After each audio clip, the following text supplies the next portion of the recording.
आज आपण या ठिकाणी जी रचना शिकणार आहोत त्याचा फॉर्म्युला या ठिकाणी दिलेला आहे. तर फॉर्म्युला काय आहे?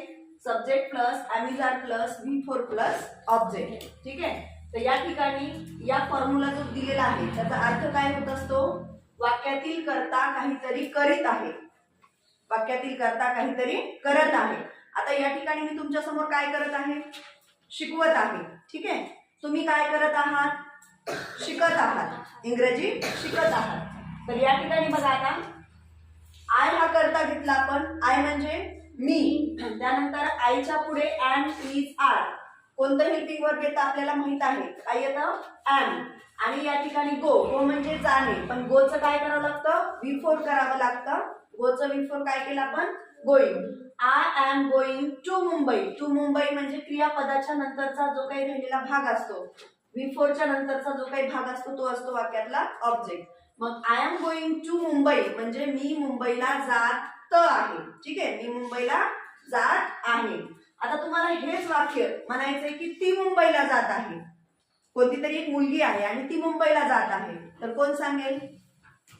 हा, शी इज गोइंग टू मुंबई म्हणजे काय? ती मुंबईला जात आहे. आता मला म्हणायचंय की तो मुंबईला जात आहे. एक मुलगा आहे आणि तो मुंबईला जात आहे. हा Anuj, he is going to Mumbai. He is going to Mumbai. त्यानंतर मला म्हणायचंय की राजू मुंबईला जात आहे. इथे राजू दिले, कोणताही मुलगा आपण घेऊ शकतो. हा, Raju going to wrong. Raju going to Mumbai is wrong. हा, Raju is going to Mumbai. Raju is going to Mumbai. Raju मुंबईला जात आहे. आता सर्वच मुलं तुमची ट्रिप जाणार आहे असं समजा आणि मुलं मुंबईला जात आहेत. हा, boys are going to Mumbai. Boys are going to Mumbai. समजा आता आम्ही मुंबईला जात आहोत असं तुम्ही मला म्हणू शकता, मॅडम आम्ही मुंबईला जात आहोत. हा, Purva, we are going to Mumbai. We are going to Mumbai. ते मुंबईला जात आहेत. ते म्हणजे अनेक वचनीसाठी वापरलं जातं. ते मुलं असतील, ते पीपल लोक असतील, मुली असतील. हा, Arpita, they are going to Mumbai. They are going to Mumbai.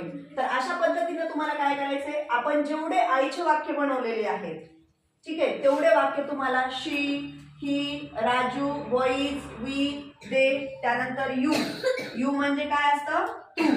तर you are going to Mumbai. त्यानंतर रिया आणि राजू घ्यायचंय. रिया आणि राजू म्हणजे काय? Riya and Raju are. हे दोघं जण आहेत म्हणून आपण काय घेतलं? आर. मग रिया आणि राजू मुंबईला जात आहेत म्हटल्यावर वाक्य काय होईल? Riya and Raju are going to Mumbai. तर आता या ठिकाणी तुम्ही मराठीत ऑलरेडी लिहिलेले आहे. आपण खालचे वाक्य समजून घेऊया. I am thinking about my future. मी माझ्या भविष्याबद्दल विचार करत आहे. थिंक म्हणजे काय? विचार करणे. थिंकचं काय केलं या ठिकाणी? थिंकिंग. आणि पुढचं राहिलेला रिमेनिंग पार्ट असतो तो ऑब्जेक्ट असतो. तो तुम्हाला हळूहळू प्रॅक्टिसने जमेल. त्यानंतर या ठिकाणी आयची पॉझिटिव्ह प्रोनाउन असतं my. I am thinking about my future. तसं तुम्हाला जर हीच वाक्य बनवायचं असेल तर इथं काय होईल? He is thinking about his. काय होईल? हिज. तुम्हाला म्हणायचं की ती तिच्या भविष्याबद्दल विचार करत आहे. तर she is thinking about her future. लक्षात येते का? आम्ही आमच्या भविष्याबद्दल विचार करत आहोत. वीचं काय असतं?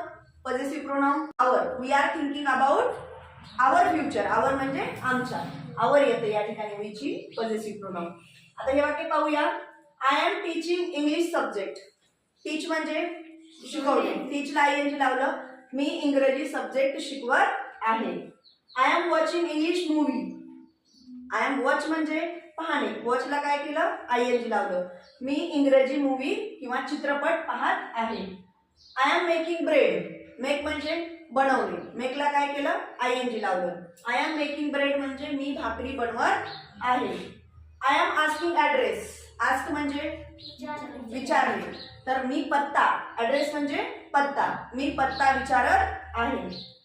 I am drinking juice. Drink म्हणजे पिणे. मी ज्यूस पीत आहे. तर अशा पद्धतीने या ठिकाणी तुम्हाला वाक्यातील कर्ता काहीतरी क्रिया करत आहे, त्याची क्रिया चालू आहे, त्यासाठी अशा पद्धतीची वाक्य बनवून प्रॅक्टिस करायची. शीचे वाक्य घ्यायचे. He, Raju, boys, we, they, you आणि रिया अँड राजू. ठीक आहे. असे कर्ते वापरून तुम्हाला प्रॅक्टिस करायची. त्यानंतर तुम्हाला ही रचना स्ट्रक्चर परफेक्ट होणार आहे. समजलं?